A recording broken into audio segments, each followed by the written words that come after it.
Michael, for coming and helping us out. I just want to welcome everybody to the Seminole Historical Society, our holiday party. Merry Christmas, Happy Holidays.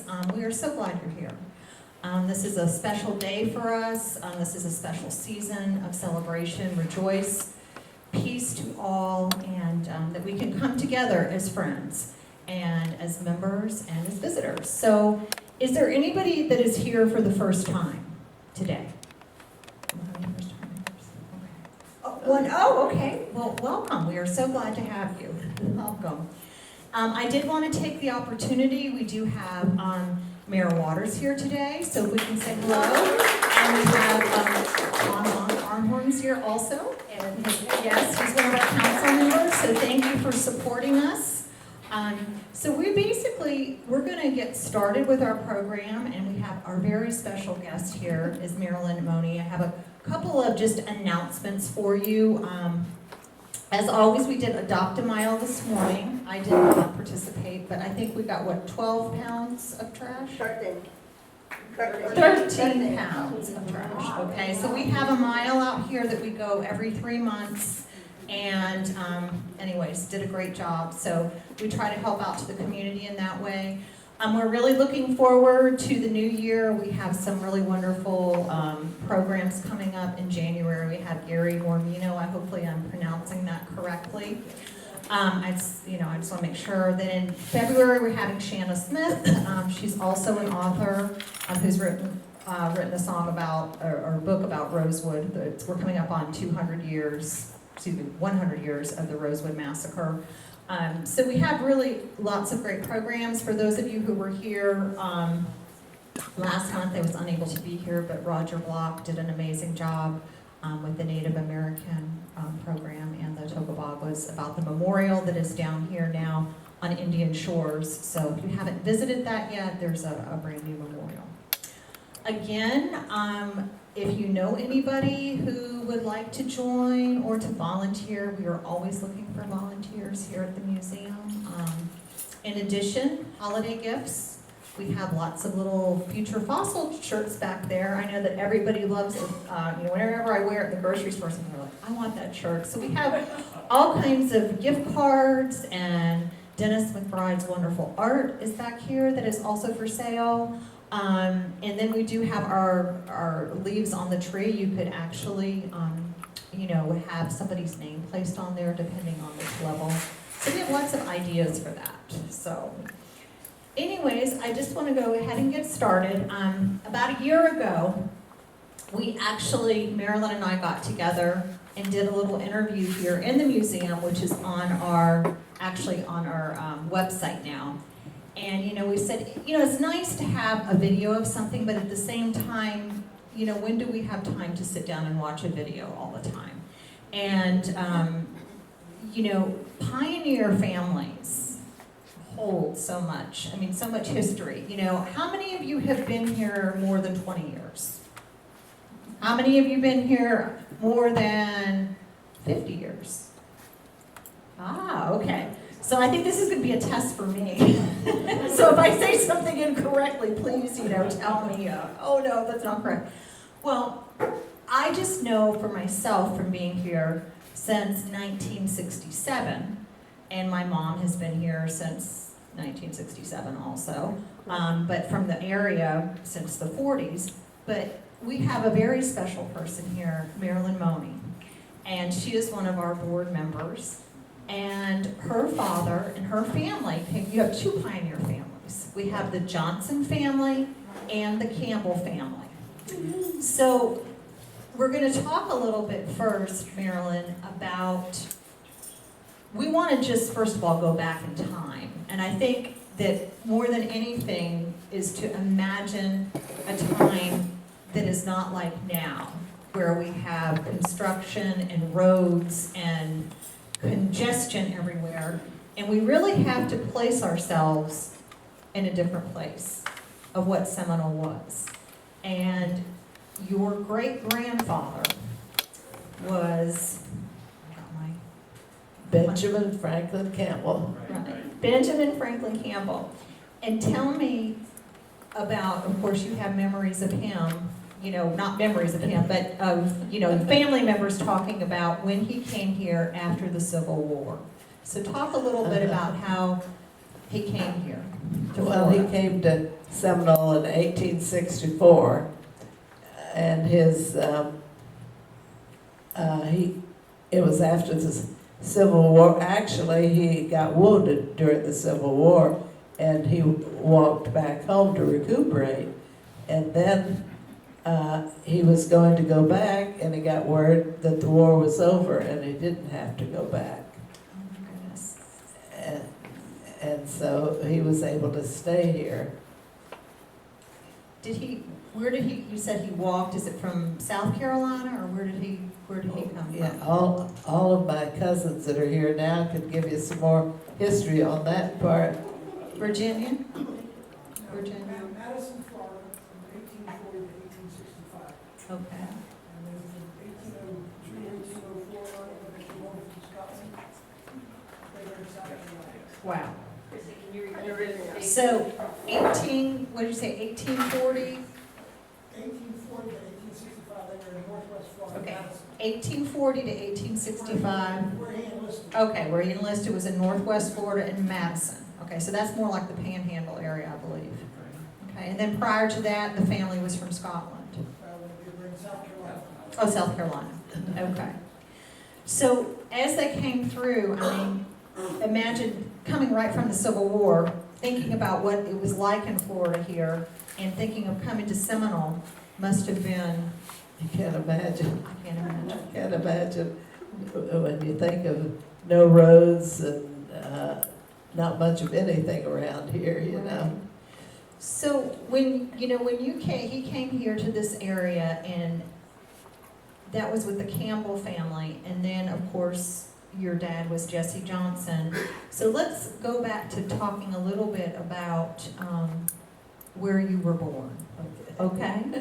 Okay, well, my mother was born in Seminole, and my father was born in Largo, and so the Seminole children had to go to Largo High School, and so that's where my mother met my father. Okay. And so then he graduated from the University of Florida, and he in horticulture, and then he went to Winter Garden to start a nursery. And after he had been over there for a few years, they came back to Seminole, and my grandmother Campbell, which was my mother's mother, had a garage apartment that we lived in. And she gave each one of her children a section of land. And so my mother and father started Seminole nurseries on the piece of property that she gave them. And When you were first, you mentioned a garage apartment. So let's think about, okay, so they were all given a parcel of land. Where was that apartment? Okay. Where was that apartment? my grandmother had a two-story house, and it's about where Truist Bank is right now. Okay. And it was all groves around there. And in fact, after I got a little older, we built our house where the Wells Fargo is now, about where the oak tree is there, and it was where our house was. And I'd walk through the grove to my grandmother's house. It wasn't any Johnson Boulevard or anything. It was just all orange groves, And so then as my grandmother got older and I was around 11, I'd go spend the night with her. So she'd have somebody that'd take my dog with me and go down there. And it's so hard to realize at that time, we didn't ever have to lock our doors. We went on vacation and didn't lock the doors. And we didn't have telephones. And all of us children go out in the groves and play, and we were safe. Our parents didn't have to worry like you do have to today, about that. And you mentioned that your dad lived in Largo. Uh-huh. So when he would come down and visit your mom when they were courting, Right. they would say, "How did he get here?" Which route did he take? He had to walk down to Seminole, and sometimes he went along the railroad track that was there. And his father had died when he was 5, and so he had a little wagon, and they had cows to milk, and he carried the milk in the wagon and sold that to help support their family. I can't imagine a 5-year-old doing anything like that. But they lived up there. Actually, it's where Largo Central Park is now, and the fairgrounds and all. But before that, that was part of the Johnson property too, and they lived beyond that. And I know that we've discussed before about your dad really had such a passion for Seminole. I know you said that he owned the Seminole nurseries. I may be joking. But what was it like growing up here? You've mentioned the groves a few times. I have memories of groves. If you've lived here for more than 40 or 50 years. So talk about the orange. What was it like on Seminole Boulevard? Yeah. On Seminole Boulevard, of course, we had fruit stands. There was one that Uncle Lil Campbell had, which was Sherry's grandfather. And there was one that Pratt Williams had. And then later on, of course, Al Rapetta got his, and Ray Nash had one. And in fact, my husband, Ray Nash was our school bus driver, and we went to Seminole Elementary, and then you went to Lellman Junior High and St. Petersburg High. And so when Ray had to do the fruit in the wintertime, he'd have my husband drive the bus some to go to St. Pete High.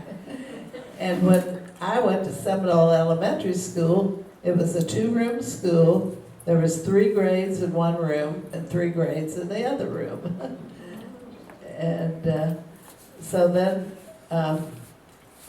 when my mother, like I said, they went to Largo, well, then when her sister, which is my cousin Joanne's mother, came along, Largo didn't want the Seminole kids, and they sent her to Clearwater. Now, I can't imagine why the county would do something like that, but Aunt Lois had to go to Clearwater High School. And you mentioned that Jesse was your dad, along with being a horticulturist, and he was a visionary. I think you mentioned Right. the word visionary. What did he want for Seminole?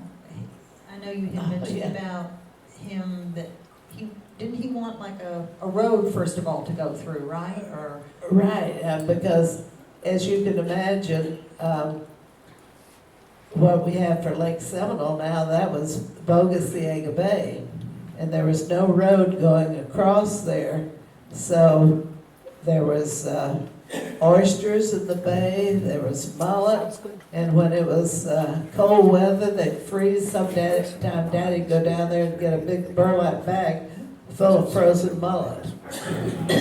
And then when Jay Starkey, who had Starkey Road, when he wanted to come see Daddy, he would wait till low tide and ride his horse across, and then go back when he could go back across again. And in fact, he gave me a paperweight, which is that real hard pine with the brand for his cattle on it, which I treasure today. And but it's just interesting to think how things. And then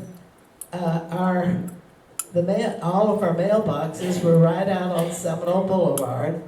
So can you imagine today, the mailman stopping right on the road? I mean, there was no room for him to pull off. He had to stop right on the road, put our mail in the box, and go on to the next one. And so Daddy had planted phlox, which are a little pink flower that only grow about so high, all the way from Bay Pines to Largo. and they had these pretty little pink flowers along the highway where our mailboxes were. And that was on Seminole Boulevard. That's on, so of course, it didn't call it Seminole Boulevard then, it was Alternate 19? Alternate 19, right, Yes. that's what it was, Alternate Alternate 19. And that was a 2-lane road for Right. a long time, and it was, I think, just dirt road, right? Right, No sidewalk. So that would, and that's where, when you were talking about all the groves too, that there were all these fruit stands, it was all along Seminole, Alternate 19. I do remember that as a child, Alternate 19. and then, like, there was about, I think over around 12 houses between Largo and down to Bay Pines, you know, when I was real little. And I was born in the garage apartment in my grandmother's property, which we lived in at that time. And then my younger sister was born there too. In fact, I can't believe that I could still remember her being born that night. And I was only 3 years old at the time, but it seems like I remember hearing that baby cry, you know. And the doctors would come down from Largo and swab our throat if we had tonsillitis or something, you know, that we didn't go. And then my grandfather had the first car in Seminole. And so he would take everybody to buy groceries because nowhere out here really to buy the groceries then, you know. And he is on the cornerstone of Seminole Elementary School. That he died when my mother was 11, and so And what was his name, just to? John Campbell. John Campbell. Okay, so this was, and he passed away when? When my mother was 11. And when you mentioned a store, where did you go? Where was the most populated area where did you go to the store? Either Largo or Clearwater. Clearwater. So there was nothing really here. Nothing really here way back then, you know, till later on we got little stores like the Sims grocery store down the road that we went to later on. And then, of course, even later, Daddy wanted a store in Seminole, so that's when he built the A&P food store, which is where the fun center is right now. Yeah. And that was an A&P food store. And in fact, Sarah, my daughter, bagged groceries, which they wouldn't let a child do today. But at that time, the A&P let her bag groceries for them, you know. And my dad had a big plant nursery all across there. He had greenhouses, which are really glass, you know. And he would go landscape places in Clearwater and St. Petersburg, the big homes along that way. And then he also had some cows, and my mother would make her own butter, and then we had an ice box, which you had to put a block of ice in, and you had to go to Clearwater to get that ice at the ice house up there. And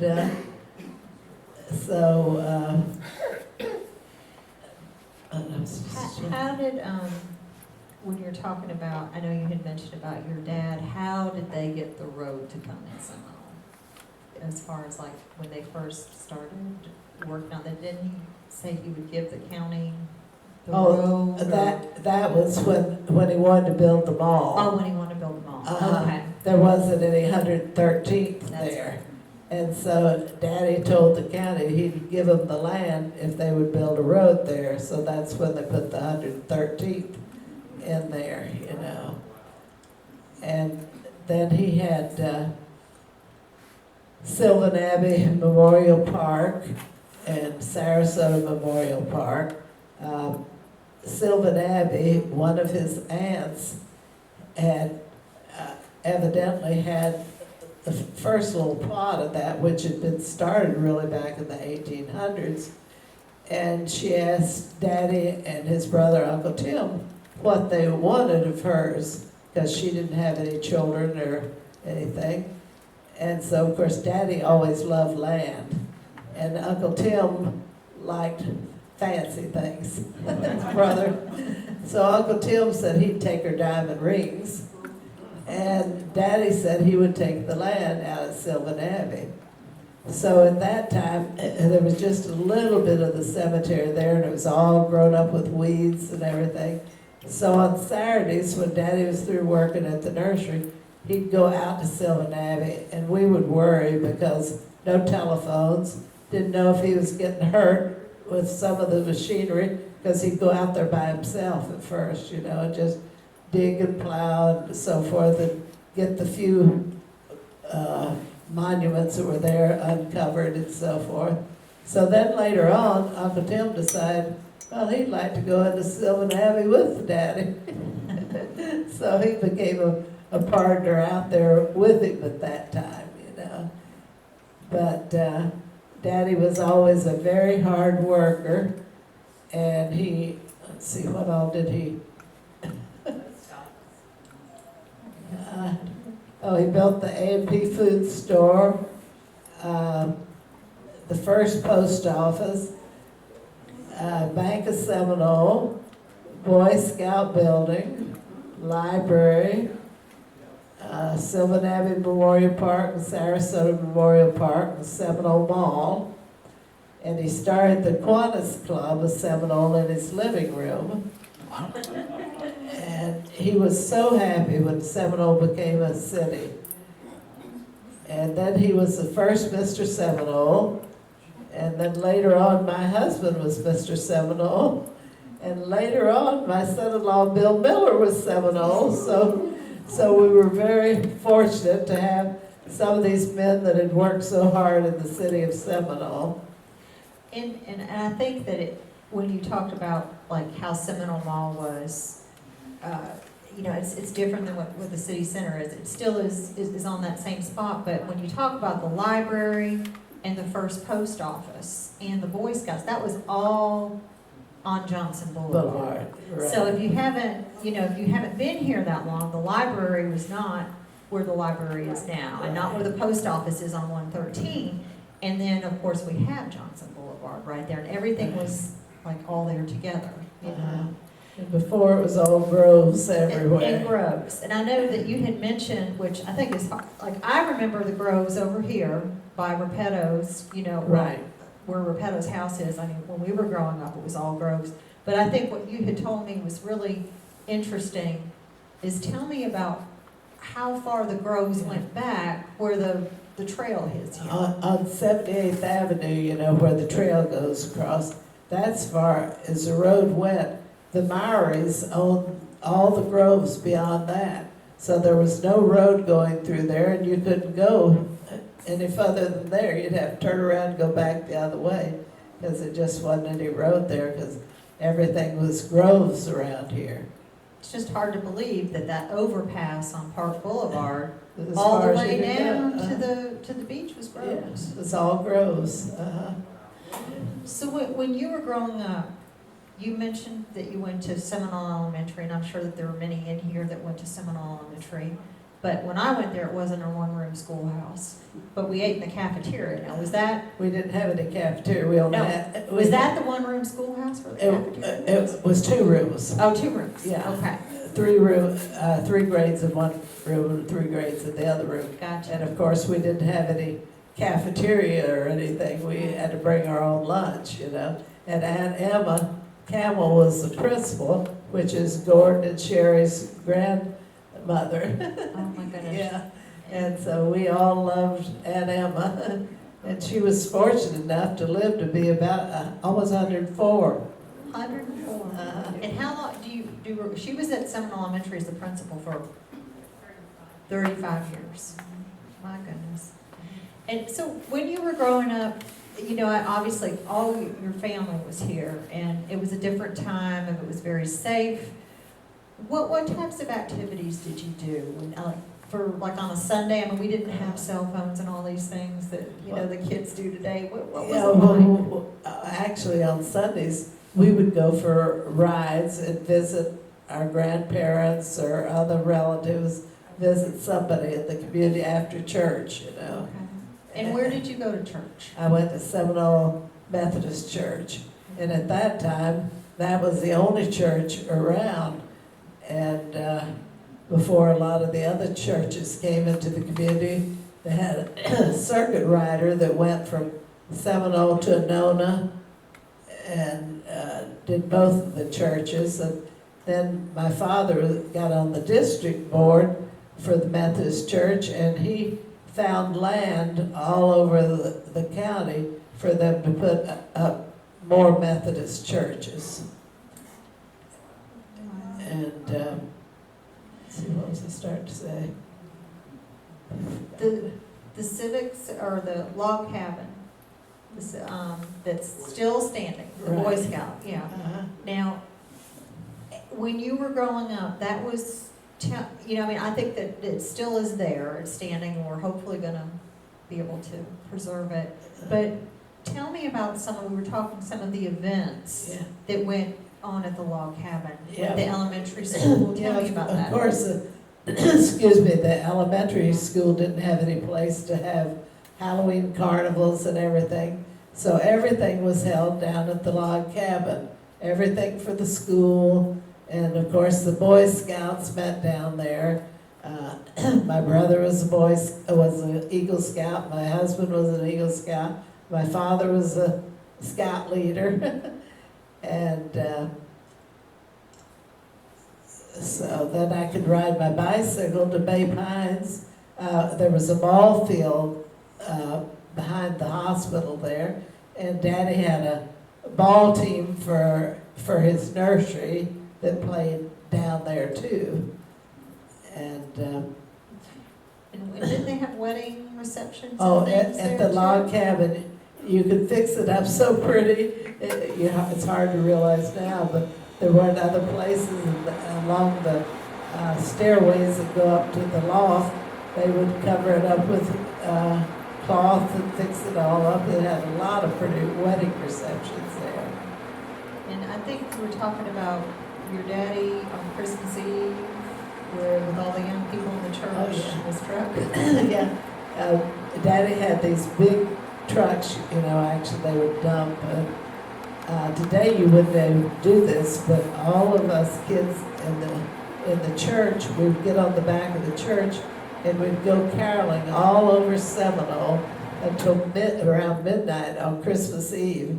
And usually Mrs. Ernest Cobb would have us all in for hot chocolate and cookies at her house. But we loved doing it. We just looked forward to it every Christmas Eve.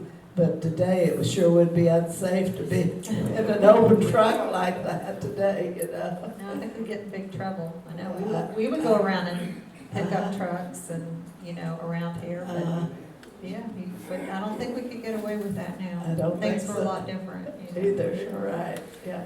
And then going over to the beach, going across Welch Causeway, right on the right-hand side, there was a fish market. Pop Rhodes was the man's name, and my mother loved to go over there and get fish from him. And then at John's Pass, of course, the bridge was small then, and Uncle Lynn Walsh and his brother Willie had just a little bait stand there. And even when my boys were young, I could take them and we could go fish on the bridge. Now, the bridge is wider now than it was then, but we could get the bait from Uncle Lynn. Actually, he was really a good friend, but it's just Mom and Daddy's friend, so I called him Uncle Lynn. And so that was a lot of fun, too. And his last name was Welch? Is that- Walsh. Oh, Walsh, okay. I was thinking Welch, because I think it was Welch Welch Causeway Causeway, at yeah, one it was. time, right? It was Welch Causeway. Yes, yes. And that was really one of the only ways to get to the beach, because of course we didn't have the Park Boulevard Bridge. Or, right, just to, whenever you went to Madeira Beach, you would go Right. Tom Stewart, Welch Causeway. Actually, when my mother and them went to the beach, they had to go down to Bay Pines, and right at where the recreation park back there is, the point, you'd have to go in a boat across, I think they called it White's Beach at that time. And they'd go across in a boat. And then there was the one story about, you want to tell it? About a couple of them getting over there in a hurricane, and they had to tie themselves to a tree. Oh, my goodness. Yes. What were you gonna say? You tell it. I can't figure out what you say. The sea monster, Oh, something I about a sea forgot. monster? All right, you tell that. Okay, so I'm just trying to, so White's Beach, as they called it. I'm thinking about like Bay Pines, when there was the triangle at Bay Pines. You know, where there, I think Chicken Unlimited was there. No, not Chicken Unlimited, Maryland Fried Chicken. Burger Chef, yes, Burger Well- Chef, and then I think it became Maryland Fried, maybe it was something like that. And, so you're talking about over where the VA is? Yeah. Okay. Go into the VA where they have their recreation, back Okay. in the back part of it, and you go across where you could see the water, and you go across to the beach. That was about the only way they could get there. Right. But where you're talking about the triangle there, Mhm. at Bay Pines, there was a little,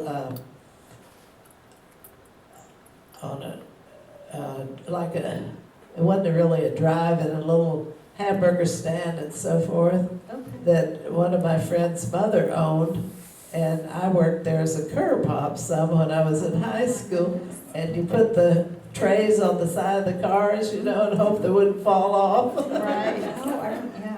Yeah.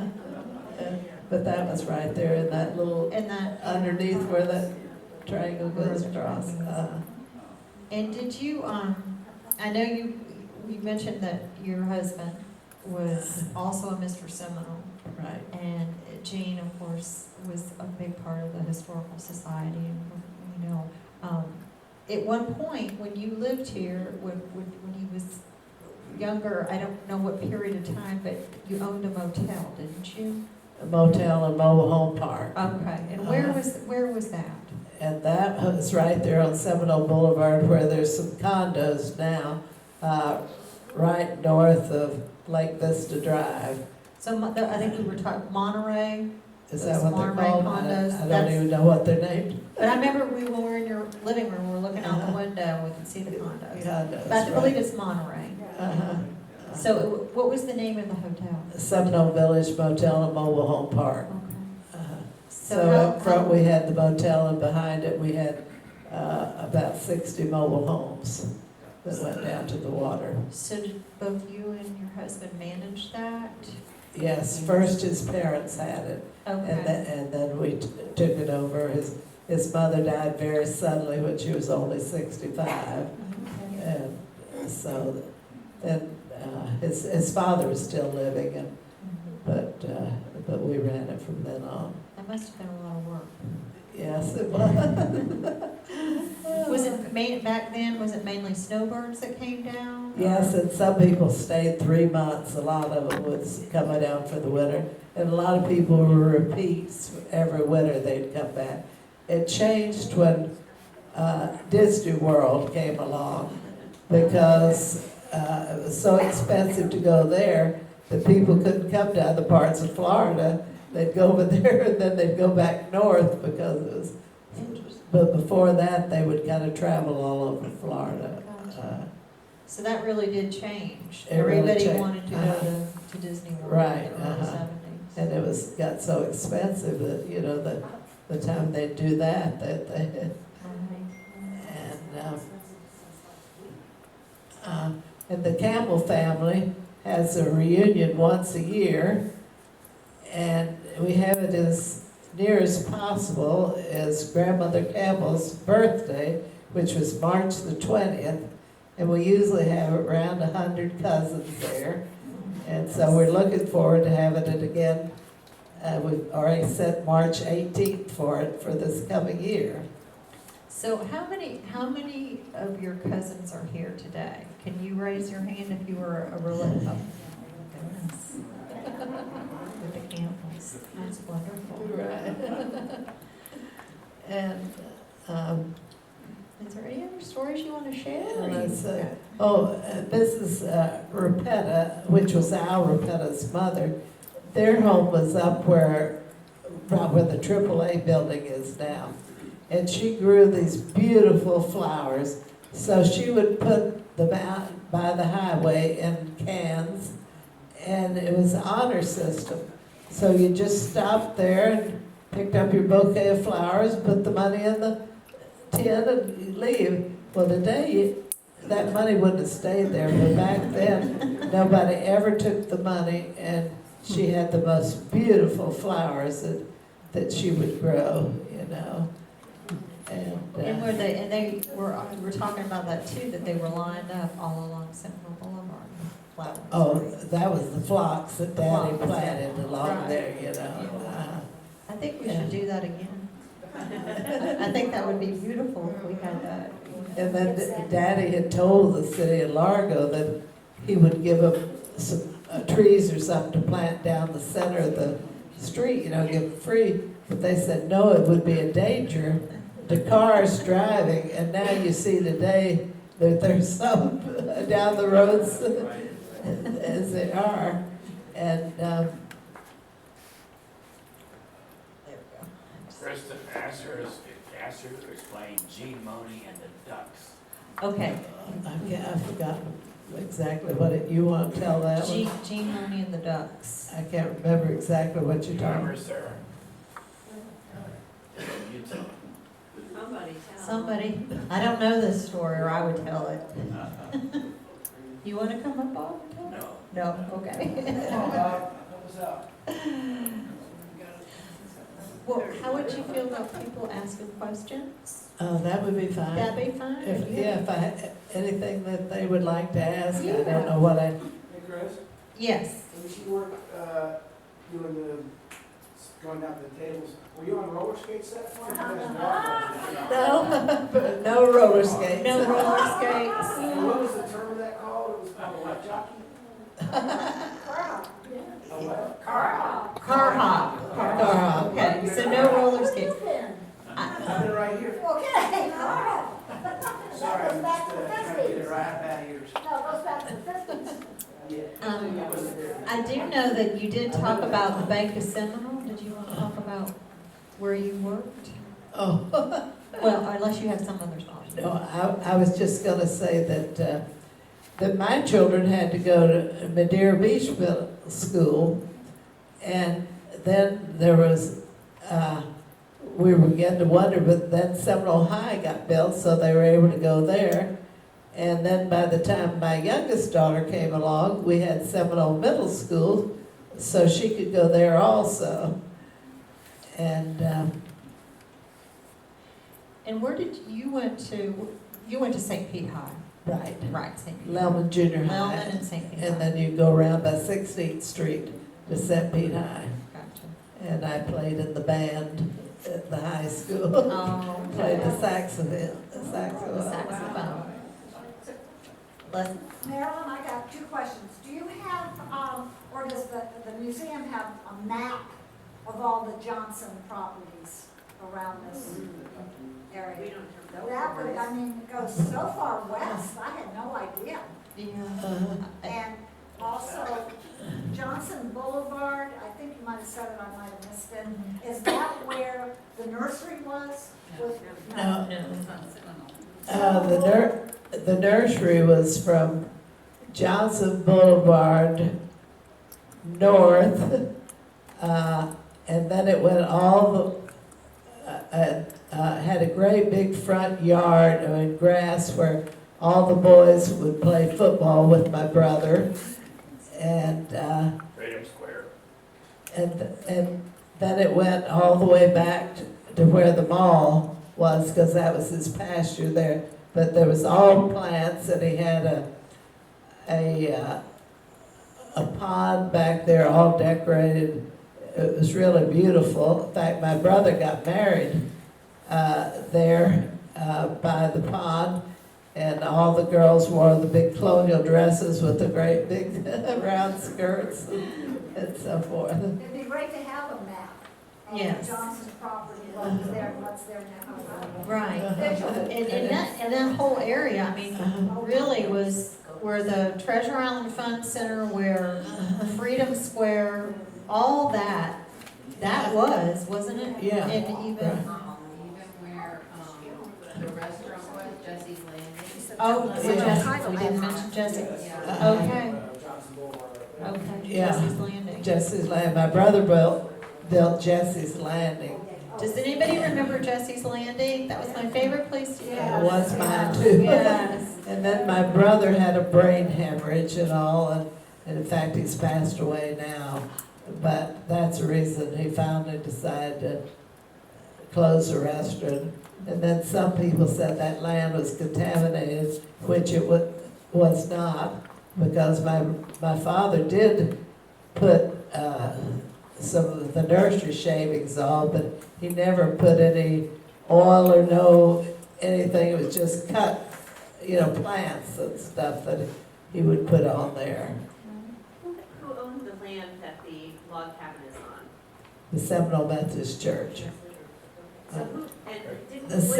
The Civic Club had that, and I was a member of the Civic Club. And we decided, when we disbanded the Civic Club, because at that time, there weren't any other civic organizations in Seminole. But when we disbanded that, we decided to give it to the church, so that's what we did. And where did the lumber come from to build the log cabin? Yeah, my father had the lumber on one of his pieces of property over, where is it? If I could see it right now, if I go to the road right now, I could almost tell you where it is, and I can't, I'm ashamed to say. But anyway, the lumber came from there, and then Uncle Lynn Campbell and the, what was it, WPA, what was it, the President Roosevelt program. something like that, built the log cabin, I think. I know he was involved, yeah, Uncle Lynn was involved with it. But, And I know I should know this, but I mean, you think of like a log cabin, but wasn't pine, there was a lot of pine around here, so was it pine that was pit pine? Okay, I just wanted to, and that's very hard, and, yes, just like I was talking about that paperweight that Jay Starkey gave me, it was from that hard pine, it's just so hard to realize how hard that was. oh, Bob, yes. You brought up a story that I will tell you because I don't think it's even. Do you want to hear, I can give you the microphone? Our gal project. Okay. Johnson Boulevard, I was president of something, I don't know, the Chamber of Commerce. Oh, move over there so that we can get you. Yeah, the video. come on, I'll just put this on real quick, so that we can, no, just put this on, and then you can. How's that? And I'll hold this for you. Johnson Boulevard was there, this is back in the 60s, 70s, somewhere along in there. Bring it closer to you. And it was getting kind of ratty. The striping was gone. It was potholed. It was a mess. So we went to State Road, Monsta Oka. I'll never forget his name. And said, we need Johnson Boulevard fixed. He said, so fix it. I said, well, no, that's your job. He said, no, it isn't. I don't own it. You do. And I said, what? He said, it's not a state road. I don't care what you do to it. Jesse needed a shortcut through the grove. He had groves on both sides of the street. So he made his own road. And the road just sort of grew. Nobody was paying any attention to it. But finally, we found out it was ours. So we went to Jesse and Dick and said, we got to do something with Johnson Boulevard. It's yours.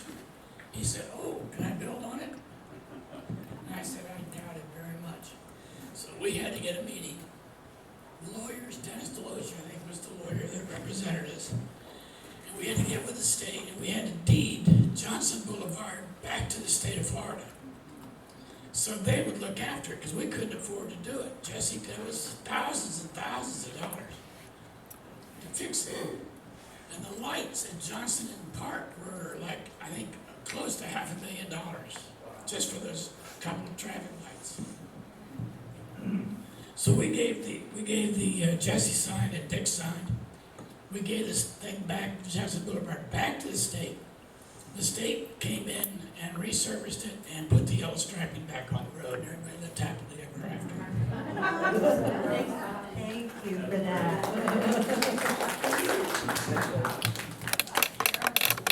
That she's part of the Mears family and the Lowe family that had so much to do with settling the Annona area. Okay, so you have relation to the Mears family and the Lowe family? Yes, my grandmother was a Mears. My grandmother Campbell was a Mears, and her family was all over there in Annona.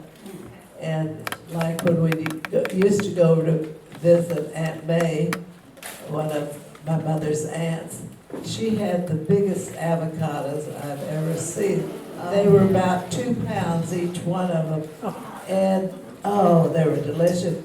And the freeze in 1962 killed them. And up until then, those were the most wonderful. And then the Lowe House that's in the Heritage Park, Right. that reminds me of Aunt May's house too, because it looks just like Aunt May's house too. And you tell her about the Lowe's, whatever you. You're related to the Lowe's, was it your Right. grandmother married to a Lowe? Yeah. Laura Dorothy Mears married Captain Lowe, Yeah. right? Right. And they came up here to Key West and settled in the Annona, the alcove that's there. Right. And they thought that was beautiful, and that's where all the population would go. Right. Down here to see. In the, now, is that, because there were 2 Mears families, right? There's the Mears of Annona And and the this one, South Mears. this one was a different one from our family, the one that had the house here. Was that the North Mears family? Or was it the Mears family that was here? It was, no, it wasn't the one. The Annona one, okay. It wasn't the Annona one. The Annona area, okay, Uh-huh. right. But that other one must have been from the north or something, the one that had here. Yeah, right, they're the ones who settled here and then the house, but I had different family. I Uh-huh. knew that just in doing some research, that there were 2 different families. Uh-huh. But yes, so we're talking many pioneer families and connections. Barbara, did you have a question? Marilyn, can you tell us anything about the Dooleys? Because I did the research on the 3 Dooleys, and they were interesting, yes. I knew who the Dooleys were, but they were really kind of quiet people, didn't get out much in the community. I really didn't know them too well. For Dooley Road and so forth. Could you give us a little background of how Park Boulevard got a causeway across the bayou? Well, I know Daddy, I don't know exactly how Daddy, and I remember Martha Mom too was working on it and all, trying to get a road put through there so that we could go back and forth that way. So that's when Lake Seminole was formed, when the road went across Bogosiega Bay. Then it made the water fresh where Lake Seminole, where across the road it is still salt water. And 48 was when it was. I think that's an interesting story because I always just thought Lake Seminole was Lake Seminole. Uh-huh. Until, they're like, no, the whole story about Jay Starkey and, Yeah. it was all part of Oh, Oklahoma and Bay. Daddy had these big burlap bags that frozen fish, that just come to the service there, and he'd pick them up and take them, because we lived across the street on the nursery, At that time, on the side of the street where I'm on now, it was all grown up, and pines and stuff until Daddy cleared it. It wasn't anything where you could go down to the water much then. And then even when Lake Seminole was first formed, when they created Lake Seminole, it was clear and beautiful. Oh, it was And beautiful. it's not that way now, but Yeah, it wasn't, my children would water ski out there because my mother and father's house, and they built one right there on Lake Seminole, and the water was so clear, and the kids had so much fun. But now so many people have thrown so much trash in there, it's so dirty, and there's so many alligators in there. That Daddy used to call them over in Lakeland, and they would come over, and when they were such huge ones, that my children had so much fun watching the men take them out of the lake and wrap their mouths and everything and take them off in trucks, yeah. There's still a lot of alligators out there. Yeah. Oh, they are. One of our counselors lives and overlooks the lake, and he says there are a lot of alligators out there Yeah, right now. yeah. I'm over the sign that says Yankees feel free to swim here. Did you have a question? I'll try to get Go everybody. ahead, go ahead. I'm afraid I could answer the Park Boulevard question. I'm starting to sound very old. Yeah, I'm glad you, yeah. And while you're there, you can talk about the duck story. It's knowledgeable, The what's the Gene and the duck. the duck story. Yeah, we want to hear Gene and the duck story. We're kind of a bad This one. might be from beyond. Park Boulevard. Yeah. Park Boulevard was dead-ended at the waterway. You have to know who did what to who to understand Park Boulevard Bridge. But the overseers of that bridge were the Catholic Church. The bishop owned all of that property north of Park Boulevard and west of 113th Street was Catholic Church.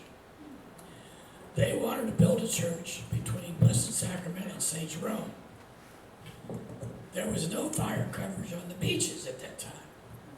So county wanted a bridge to get fire engines across the intercoastal to a fire on the beach. So we had the fire department, the county, we had the Catholic Church who wanted a church, but they didn't want to do a church unless they could get access to the beach. They were right there, they already owned all the property anyway. So then between the church, the fire rescue, and somehow I think Chuck Rainey had a part of this somewhere. You remember Chuck? Oh, yeah. One of the most incredible county commissioners ever lived. I think he was involved in it. He may have lived down there somewhere. I can't remember exactly what he had to do with it. But that's how the Boulevard Bridge got started. Was mostly the church and the fire department. Also, the orange growers were also involved because they knew if they converted it to fresh water, they could use that water for the growth. Well, that was Lake Seminole. I was over on Park Boulevard, across the intercoastal waterway. Tell the story about Gene and the ducks. Gene and the ducks. Get the mic closer though. You know all these nasty Muscovy ducks we've got all around here that Right. nobody likes? Somehow Gene Mohney got hold of those. I don't remember, do you remember how it started? They came just from the lake, all those ducks. They went, The ducks came up from the lake. he brought in, I don't remember exactly why. He brought in the original 2 ducks. Here, to this park here, over to, No, he's talking about Lake oh, to Lake Seven. Seminole. There were a lot here too. Here's, I think it has something to do with, it was supposed to be scenic. They had all these cute little ducks on Lake Seminole. Nobody knew what was gonna happen. Yeah, they go off. Probably should have figured it out, but anyway. Yeah, I Okay, have yes. one more. yes. Marilyn, before the program started, your comments have been very, very interesting.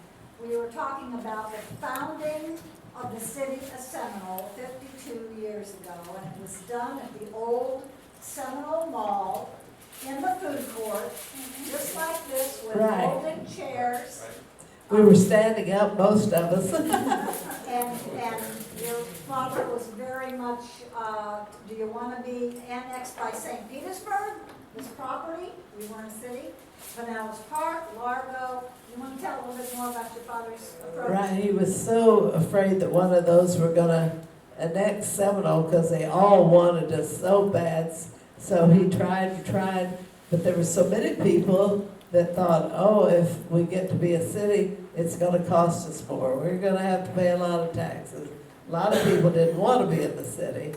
But finally, they had all these secret meetings. Some of them would be in one of our rooms over at the motel.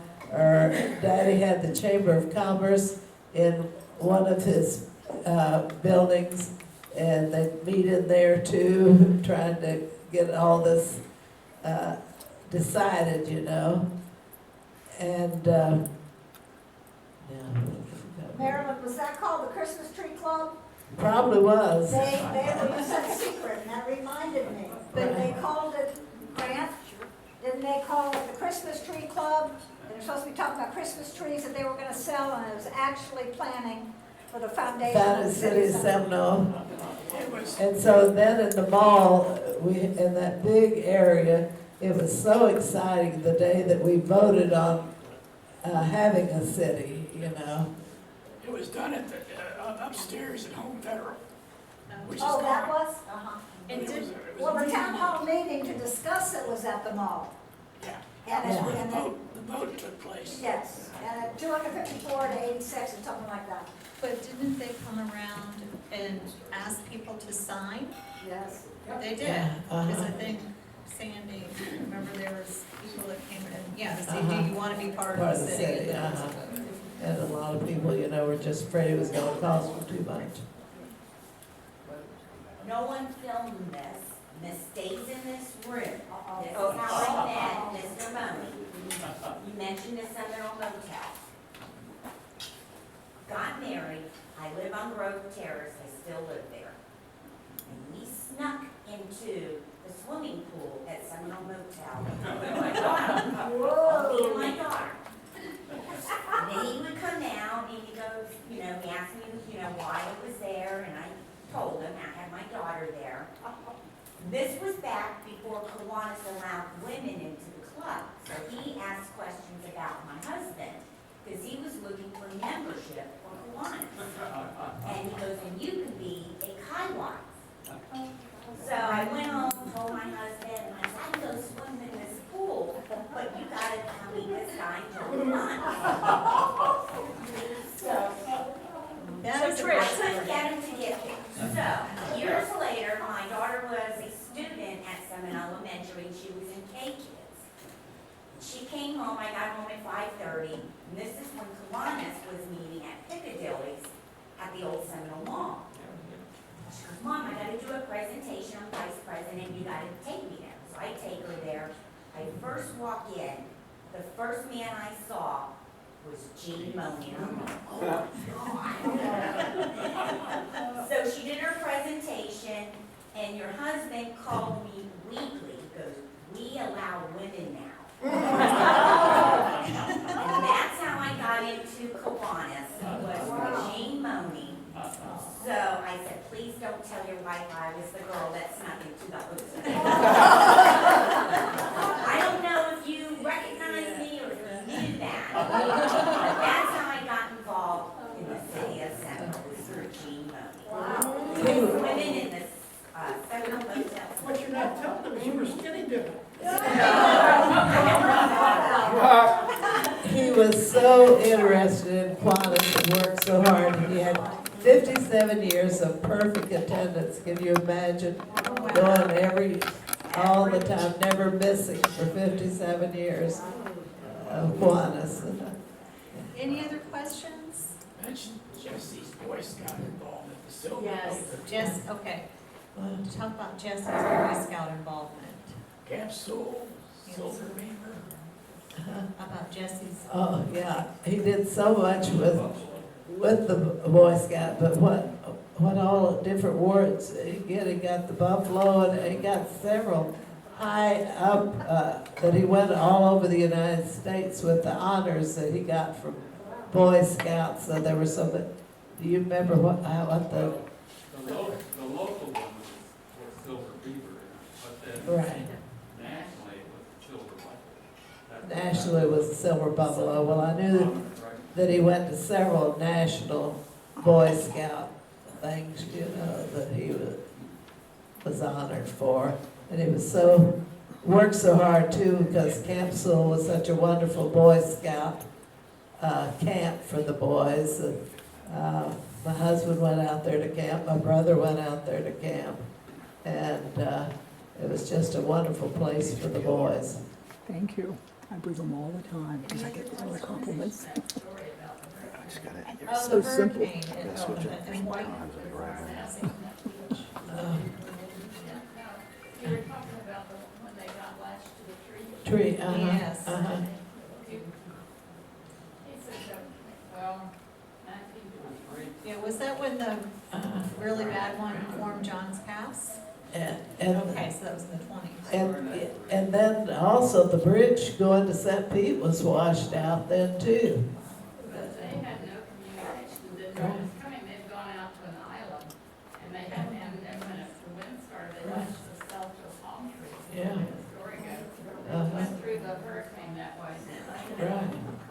Ron was Ray Tyler, but I thought Arnett Brown was the song, Nancy Barlow's song. Right. Arnett. But Arnett wasn't around, I mean, that early in the, because he wasn't in Seminole.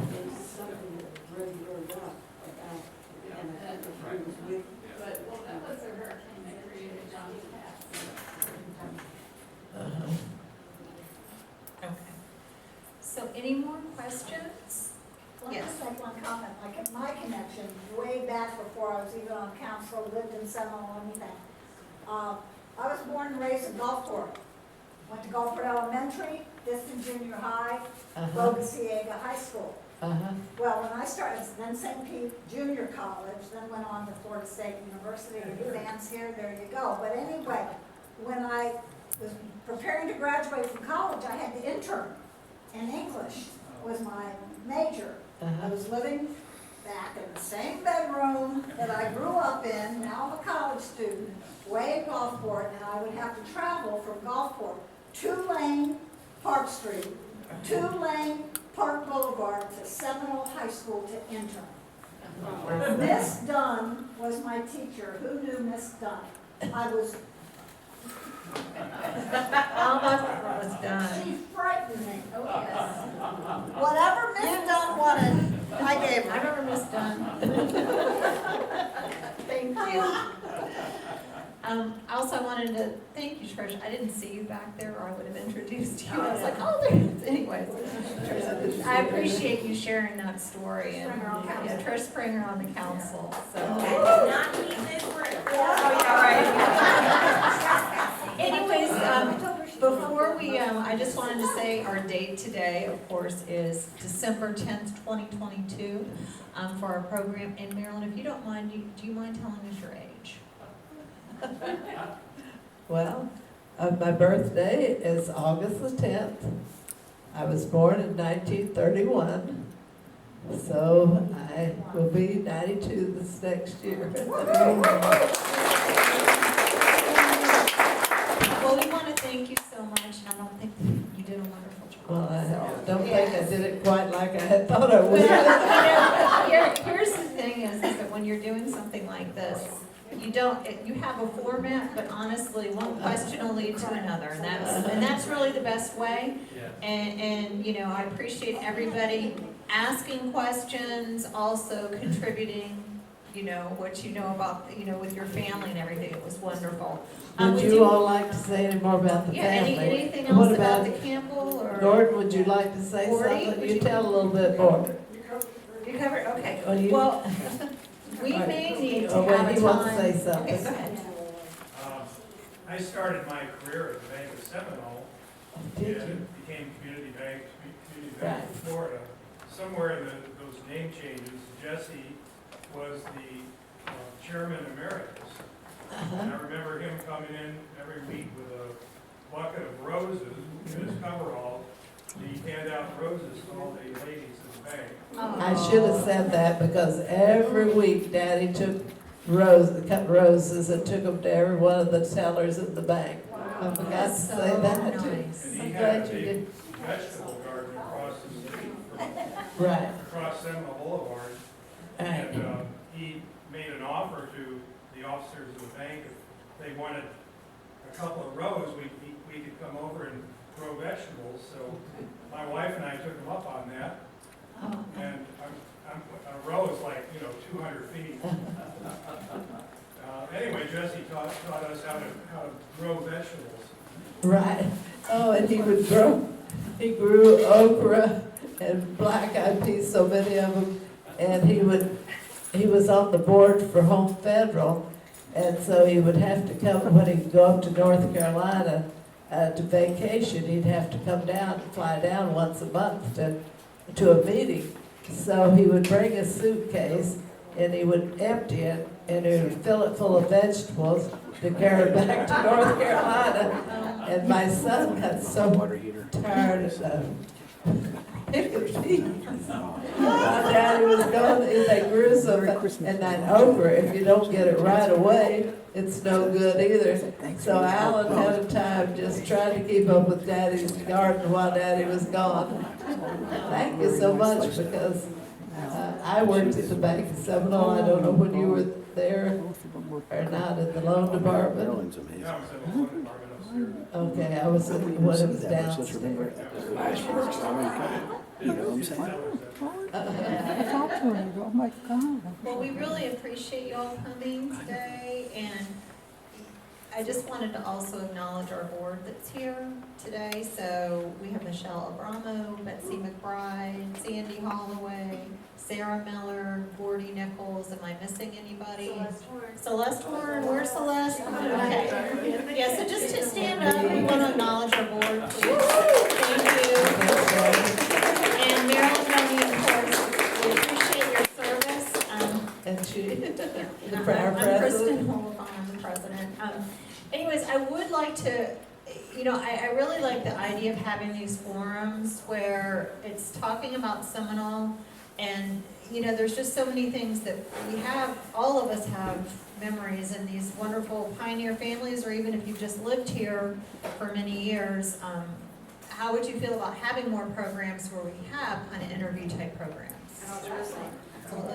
Yeah, because I think we have Gordy and all of you in the front here. We have, I think it's really wonderful, and the way that we carry on our history is through stories. Really those stories that that really mean something, like, swimming in the pool, Mr.